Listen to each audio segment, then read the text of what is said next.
जय हिंद aspirants, welcome to tech to success. मेरा नाम मधुसूदन शाह है और मैं आरआरबी एनटीपीसी 2019 का बैच में सिलेक्टेड हूँ और मैं फ़िलहाल अभी सीनियर क्लर्क पोस्ट में कार्यरत हूँ डीआरएम ऑफिस में। तो जैसे कि आप सभी को पता है कि RRB group D CN number 09/2025 इसका एग्ज़ाम डेट अनाउंसमेंट हो गया है। ठीक है, एग्ज़ाम डेट कब है? CBT का कंप्यूटर बेस्ड टेस्ट का एग्ज़ाम डेट है 3 अगस्त से लेके 21 अगस्त के तक एग्ज़ाम होगा। मतलब इसके बीच ही सबका एग्ज़ाम हो जाएगा। 2-3 गो करके शिफ्ट में होता है एग्ज़ाम, तो उस हिसाब से यही डेट में एग्ज़ाम हो जाएगा। तो हम लोग इस वीडियो में आज पूरा डिटेल्स में बात करेंगे कि सिलेक्शन प्रोसेस से लेके एग्ज़ाम पैटर्न में क्या क्या रहेगा, उस मैटर को लेके फिर कौन सा पार्ट में कितना नंबर रहेगा, फिर मैथ में क्या क्या करना पड़ेगा, रीजनिंग कैसे करना पड़ेगा, जनरल साइंस जो पोर्शन है वो कैसे करना पड़ेगा। तो ओवरऑल हम लोग यही क्लास में चर्चा करेंगे आज। तो इस क्लास को सब लोग ठीक से देखिएगा और ज़्यादा दिन नहीं है, 30 दिन के लगभग आप लोग का एग्ज़ाम है। तो इस क्लास के अकॉर्डिंग अगर आप लोग प्रिपेयर करेंगे 30 दिन के लिए तो आप लोग का 80 प्लस मार्क्स आप लोग को आ जाएगा। ठीक है, तो ठीक से क्लास को समझिए। और मेरा जो टेलीग्राम चैनल है, टेलीग्राम चैनल में मैं जो भी इम्पोर्टेंट PDF होगा या फिर सिलेबस रिलेटेड कुछ भी अगर रहेगा तो मैं उसमें अपलोड कर देता हूँ। ठीक है, तो मैं डिस्क्रिप्शन में मेरा टेलीग्राम चैनल का ग्रुप दे दूँगा, तो आप लोग ज्वाइन कर लीजिएगा। तो चलिए स्टार्ट करते हैं। तो देखिए कि जैसे आप लोग का टोटल क्वेश्चन रहेगा 100 का, 100 को टोटल क्वेश्चन रहेगा, टोटल मार्क्स रहेगा 100। मतलब ईच क्वेश्चन के लिए ईच मार्क्स, मतलब एक क्वेश्चन के लिए आप लोग का X मार्क्स करके मिलेगा। ठीक है, और ड्यूरेशन रहेगा 1.5 घंटे का, 90 मिनट का। और एक नोट कर लीजिए कि 1/3 mark deducted for each wrong answer, मतलब 3 को क्वेश्चन अगर गलत होगा आंसर तो उसमें आप लोग का 1 नंबर माइनस होगा। तो अब आगे बढ़ते हैं सिलेक्शन प्रोसेस में। सिलेक्शन प्रोसेस में क्या क्या होता है? इधर 3 गो स्टेप में होता है। पहला हो गया CBT कंप्यूटर बेस्ड टेस्ट, जो कि 100 नंबर का होता है और एग्ज़ाम एक ही होता है। ठीक है, कंप्यूटर बेस्ड टेस्ट। जैसे आरआरबी एनटीपीसी में आप लोग का 2 गो एग्ज़ाम होता है, एक प्रिलिमिनरी एक मेंस, और ग्रुप डी में एक ही एग्ज़ाम होगा CBT का। नेक्स्ट हो गया फिजिकल एफिशिएंसी टेस्ट और फिर DV एंड मेडिकल नॉर्मली रहता है, तो मेडिकल में कोई छाटते नहीं हो इसे कोई। ठीक है, और फिर हम लोग एग्ज़ाम पैटर्न देखते हैं कि एग्ज़ाम पैटर्न क्या रहेगा। देखिए, सबसे पहले प्रिपरेशन स्टार्ट करने के पहले आप लोग ये सब चीज़ बढ़िया से समझ लीजिए कि आप लोग को क्या क्या मैटर, क्या क्या टॉपिक में आप लोग का क्वेश्चन रहेगा, किस नंबर में किस टॉपिक में कितना नंबर मार्क्स रहेगा, उस हिसाब से आप लोग प्रिपरेशन लीजिएगा। तो सबसे पहले देखिए, जनरल साइंस में आप लोग का 25 को क्वेश्चन रहेगा, जिसमें कि 25 मार्क्स, मैथमेटिक्स में 25 को question 25 marks, GI and reasoning में 30 को क्वेश्चन रहेगा। GI मतलब जनरल इंटेलिजेंस एंड रीजनिंग, उसमें 30 मार्क्स रहेगा। और general awareness and current affairs. देखिए, जनरल साइंस का मतलब इधर हो गया biology, chemistry, physics and environment. मैं नीचे लिख दे रहा हूँ आप लोग का। जनरल साइंस जो पोर्शन है, जनरल साइंस, उसमें आप लोग का फिजिक्स, केमिस्ट्री, बायोलॉजी तो रहेगा, इसके साथ और एक छोटा सा पोर्शन है जो सब लोग इग्नोर कर जाता है बहुत टाइम, और उधर से 1-2 क्वेश्चन आ ही जाता है। ठीक है, तो और एक तो हो गया आप लोग का इन्वायरमेंट। तो जनरल साइंस का ये 4 को टॉपिक है, इस 4 को टॉपिक से आप लोग का 25 नंबर का क्वेश्चन रहेगा, 25 को क्वेश्चन रहेगा और 25 मार्क्स का रहेगा। ठीक है, नेक्स्ट हम लोग का रहेगा मैथमेटिक्स में फिर 25 को क्वेश्चन रहेगा 25 मार्क्स के लिए। GI मतलब जनरल इंटेलिजेंस एंड रीजनिंग। तो जनरल इंटेलिजेंस एंड रीजनिंग आप लोग इतना दिन से जो करते आ रहे हैं, रीजनिंग में जो जो टॉपिक है, मैं एक एक करके सब सब्जेक्ट को बोलूँगा, एक्सप्लेन करूँगा कि किस में से क्या क्या हम लोग का अभी 1 महीने के लिए। देखिए, ज़्यादा दिन नहीं है, 1 महीने में हम लोग को क्या क्या पढ़ना पड़ेगा। ओके, फिर आता है general awareness and current affairs, जिसमें 20 मार्क्स रहता है। देखिए जनरल अवेयरनेस मतलब हो गया आप लोग का स्टैटिक जीके पोर्शन। तो स्टैटिक जीके पोर्शन हो गया, जैसे मान लीजिए हिस्ट्री जियोग्राफी, फिर हो गया पॉलिटी इकोनॉमिक्स ये सब, and current affairs. Current affairs आप लोग लगभग मान लीजिए 2026 का जनवरी से लेके जून तक का 6 महीने का आप लोग का करंट अफेयर्स पढ़ना पड़ेगा।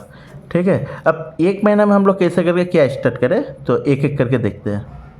एक छोटा सा चीज़ मैं बता देता हूँ कि आप लोग का एग्ज़ाम का जो एक महीना का एग्ज़ाम है, इसमें आप लोग का मेन मोटो यही रहेगा कि कोई भी टॉपिक रहेगा, मैं जो टॉपिक सा बोलूँगा कोई भी टॉपिक रहेगा उसका हम लोग का बेसिक पढ़ना है, POIQ पढ़ना है, और फिर मॉक देना है उसका।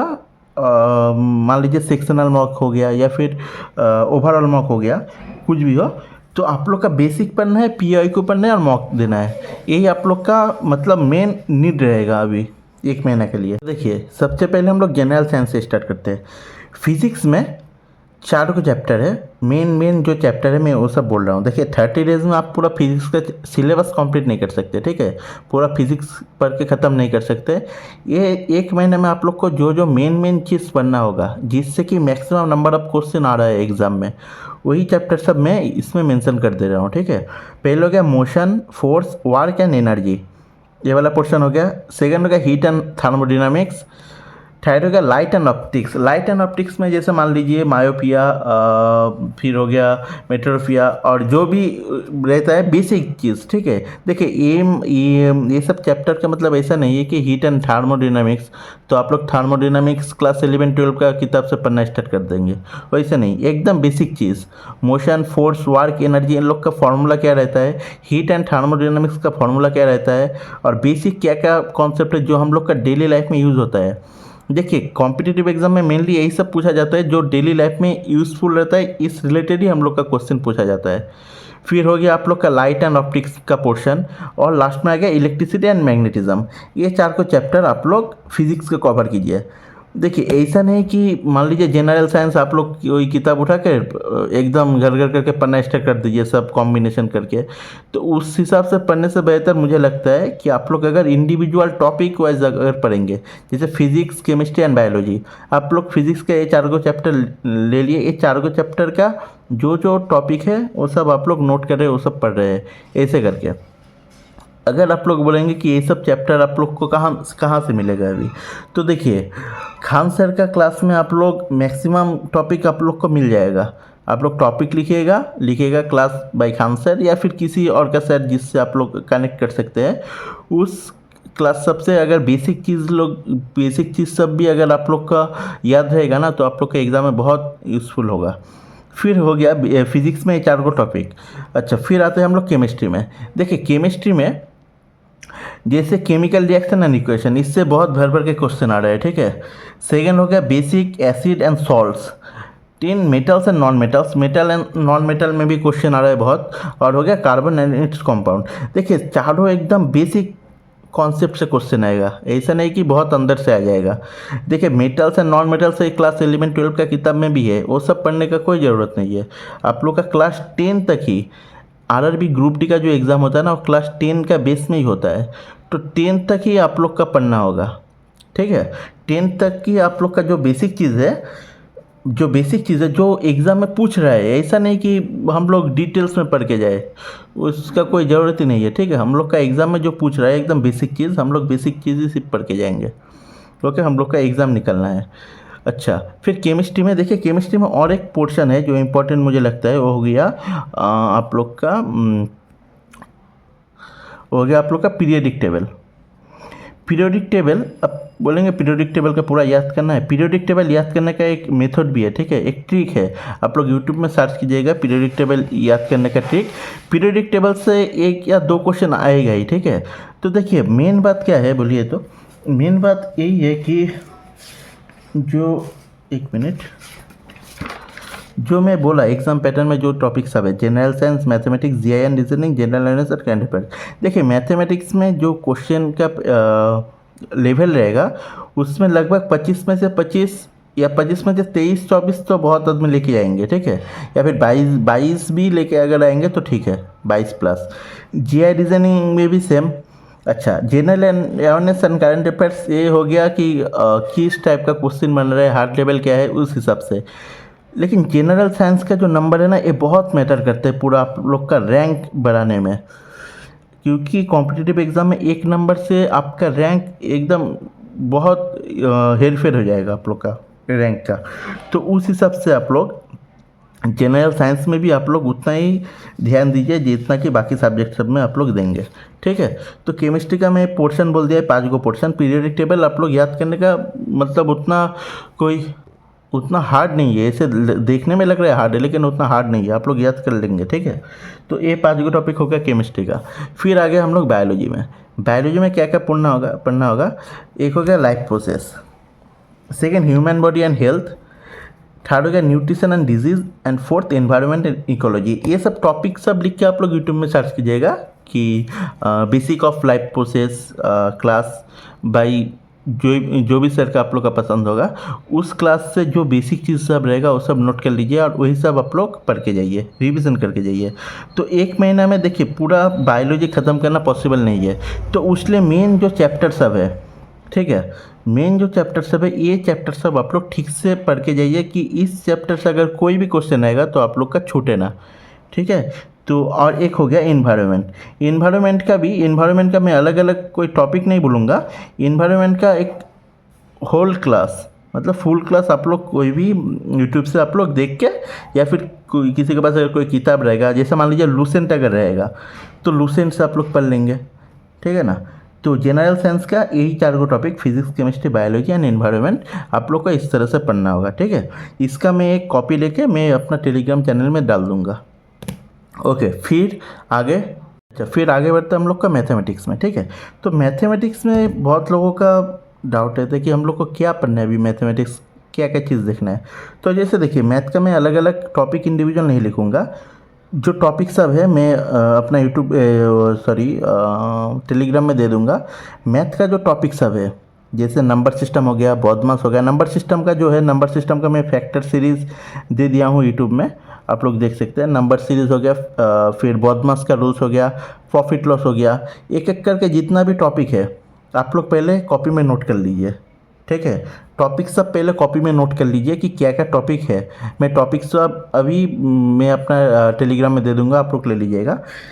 टॉपिक सब नोट करने के बाद आप लोग इंडिविजुअली कीजिए सब मैथ का। जैसे मान लीजिए एक टॉपिक होगा प्रॉफिट एंड लॉस। तो प्रॉफिट एंड लॉस का क्या करना होगा, पहले बेसिक करना होगा, फिर PYQ देखना पड़ेगा, PYQ क्या है, फिर मॉक देना होगा। बस यही आप लोग का मेन अभी गोल रहेगा मैथमेटिक्स में। जो भी जितना भी टॉपिक है उस टॉपिक सब में आप लोग का बेसिक आप लोग का ठीक ठाक याद रहना चाहिए। जैसे मान लीजिए डाउन स्ट्रीम अप स्ट्रीम, तो डाउन स्ट्रीम अप स्ट्रीम का आप लोग का बहुत हार्ड लेवल का क्वेश्चन नहीं आएगा, बेसिक क्वेश्चन ही आएगा। तो बेसिक क्वेश्चन का अगर कॉन्सेप्ट आप लोग का याद रहेगा, मतलब कॉन्सेप्ट आप लोग का अगर समझ जाएंगे तो आप लोग अटेम्प्ट कर पाएंगे उसका, ठीक है। फिर आगे आप लोग का GI एंड रीजनिंग। देखिए GI एंड रीजनिंग जो पोर्शन है ये बहुत लोग क्या करते हैं, इसको बोलते हैं कि ये तो इजी है, हम लोग डायरेक्ट जाके एग्ज़ाम में ही करेंगे, लेकिन ऐसा नहीं है। GI एंड रीजनिंग ये भी एक बड़ा रोल प्ले करता है, ठीक है।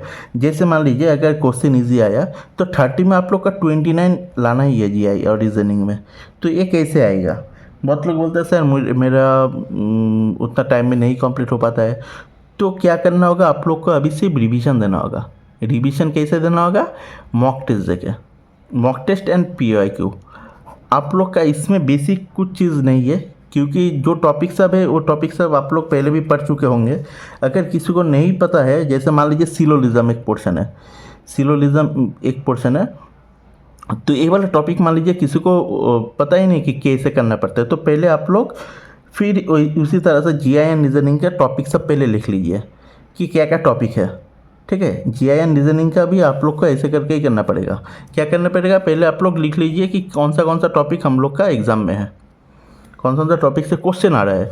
अब उस टॉपिक को लेके एक एक करके आप लोग प्रैक्टिस कीजिए एंड PYQ कीजिए, PYQ सॉल्व कीजिए, बस और कुछ नहीं करना है, ठीक है। अब ये 30 दिन जो जितना प्रैक्टिस करेगा, जितना रिवीजन करेगा, उसका मार्क्स उतना ज़्यादा आएगा, यही बात है और कुछ नहीं। अच्छा, फिर लास्ट हम लोग आते हैं कि general awareness and current affairs. तो ये वाला बड़ा एक general awareness and current affairs. तो करंट अफेयर्स जैसे कि मैं पहले बोल दिया हूँ आप लोगों को कि करंट अफेयर्स क्या करना पड़ेगा, लास्ट 6 मंथ का करंट अफेयर्स। तो इसका आप लोग का डाटा कहाँ से मिलेगा? देखिए लास्ट 6 मंथ के करंट अफेयर्स बहुत सर अपने टेलीग्राम पेज में डाल देते हैं। जैसे मान लीजिए आरआरबी का सर जो है शुभम जैन सर, और जैसे आवाज सैनी सर, इन लोग का लास्ट 6 मंथ का करंट अफेयर्स का जो नोट रहेगा उससे आप लोग कर लीजिए। लास्ट 6 मंथ करने से इनफ रहेगा। जैसे मान लीजिए रिसेंट हो गया आप लोग का T20 वर्ल्ड कप, जैसे हो गया वो T20 वर्ल्ड कप का क्वेश्चन भी आ सकता है। जैसे मान लीजिए बाकी अभी जो भी हुआ होगा इधर टेनिस का जो टूर्नामेंट सब होता है, बैडमिंटन का जो टूर्नामेंट हो रहा था, ये सब से ही क्वेश्चन आएगा। और जो नया जहाँ पर नॉमिनेट हुआ है फिर किसी जगह का भी प्रेजेंट हम लोग का CJI कौन है, यही सब रिलेटेड क्वेश्चन आएगा। ठीक है, आप लोग लास्ट 6 मंथ का जो भी करंट डाटा है ये सब आप लोग पढ़ लीजिएगा। और जनरल अवेयरनेस में जो है आप लोग का हिस्ट्री, जियोग्राफी, तो देखिए history, geography, polity, economics and एक और छोटा सा पोर्शन है जो कंप्यूटर। ठीक है, तो देखिए ये सब आप लोग को क्या करना होगा। जैसे मान लीजिए हिस्ट्री तो आप लोग इतना दिन से जो पढ़े होंगे वही सब रिविज़न कीजिए। अगर मान लीजिए कोई एकदम नया है कि 1 महीना में उसको एग्ज़ाम देना है, तो आप लोग क्या कीजिए, PYQ कीजिए। PYQ में जितना भी हिस्ट्री का क्वेश्चन है वो सब रिविज़न देते रहिए। पॉलिटी भी सेम, इकोनॉमिक्स भी सेम।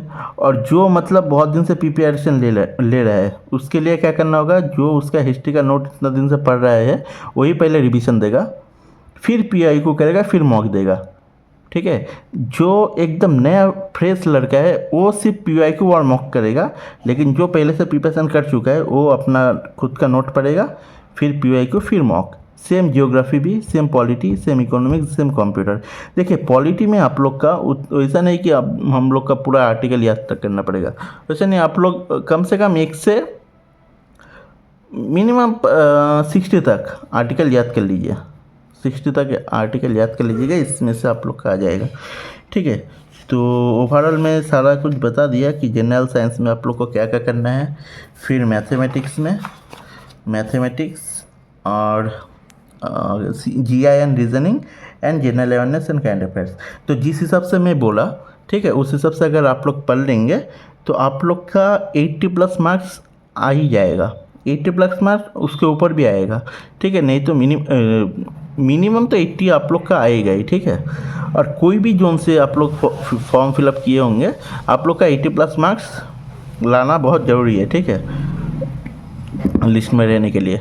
ओके, तो फिर मिलते हैं नेक्स्ट क्लास में। और जिसको भी ये सब डॉक्यूमेंट चाहिए होगा और क्या क्या टॉपिक है, क्या क्या टॉपिक पढ़ना होगा, ठीक है, मैं तो इधर आप लोग को बता ही दिया। तो इसी सब का मैं एक कॉपी अपना टेलीग्राम चैनल में दे दूँगा, आप लोग उधर से ले लीजिएगा। ठीक है, थैंक यू।